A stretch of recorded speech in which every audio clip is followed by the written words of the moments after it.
We know that society has set up boundaries in how we perform, how we act, how we talk, how we dress when we go to work.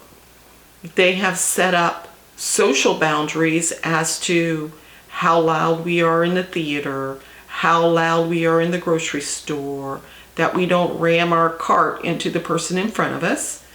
We have driving boundaries. We don't drive through the red lights. We stop behind the solid white line to allow the people that's walking on the street to cross safely. We put on our blinkers when we're changing lanes. So we have boundaries that has been set up. Where we are lax at is our self boundaries. So our boundaries that we set up is a start to being mindful of those things that make you feel uncomfortable, or the words that someone may say that makes you feel less than. And sometimes that energy will start to make you feel like you start doubting yourself as an individual. When we start to set boundaries, we're teaching people how to treat us.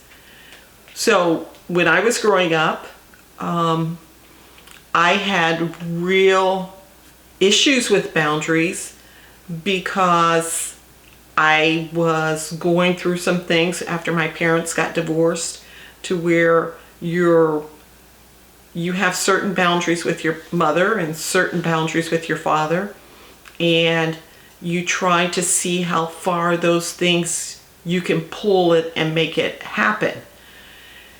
As a life coach, clients have quite a bit of boundaries that they are not able to set due to either their family situations, their marital situations, or the fact that they never learned that they were valuable enough to be able to set a boundary.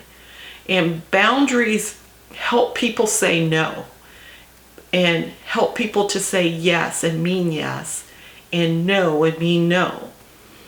If you are unable to set any type of boundaries, you're going to be a little more uptight when people are talking to you, because you never know what's going to come out of that person's mouth, because unfortunately they don't understand what the boundaries are that you have for yourself.